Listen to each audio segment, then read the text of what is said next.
I definitely prefer to do them on hips and stair sets. I recommend those a lot more than just doing the flat ground frontside flip. A lot more fun. But I did enjoy this because I felt like I needed to improve my flat ground frontside flips anyway. So key differences between just a regular kickflip and a frontside flip are mostly in the positioning. So this is what a regular kickflip looks like in terms of the positioning. And this is what a frontside flip looks like. This is how I set up for it. You'll notice that the front foot is pointed more towards the front, and it is centered more towards the center of the board as opposed to being up top.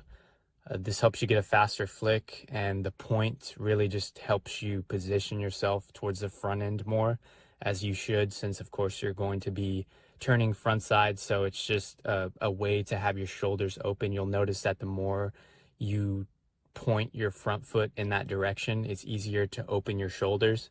And that's the key difference between a regular kickflip and a frontside flip. You want to be more proactive in having your shoulders open because you're going to be turning in that direction anyway.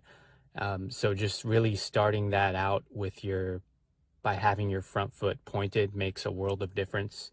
It may not seem like it at first, but you'll definitely notice that. So I like to break this trick into two different parts.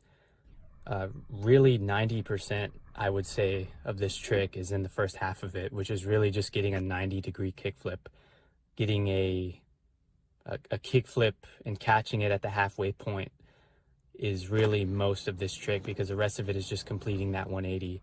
So I like to break down a lot of tricks into smaller concepts and just deciding which parts of the trick involve the most work, or which parts of those tricks are the most complicated, so that you can focus on that section of it and really just getting that down until it no longer becomes an issue anymore, and then the rest of the trick kind of works itself out. So I think that's definitely the case for the frontside flip, because most of it is done in the first half. You have the kick flip, which you're going to be rotating, which is much different than the regular kick flip. But once you get that different flicking motion down and you catch it, the rest of it is really just about rotating it the rest of the way around, like a simple 180. So just make sure you have that setup different, and then when you pop the kick flip, you're really just going to open your shoulders and try to catch it at the halfway point. So that is most of the trick at that point, and then from that point on, you really just complete the rotation like a 180. I know mine in most cases here involve a tiny pivot. I think that's okay. I think it's a lot to just expect to get the entire rotation, especially with your first time trying this trick. In any sort of flip trick that involves, a 180 flip or spin, it can be kind of difficult to get the full rotation without any sort of pivot.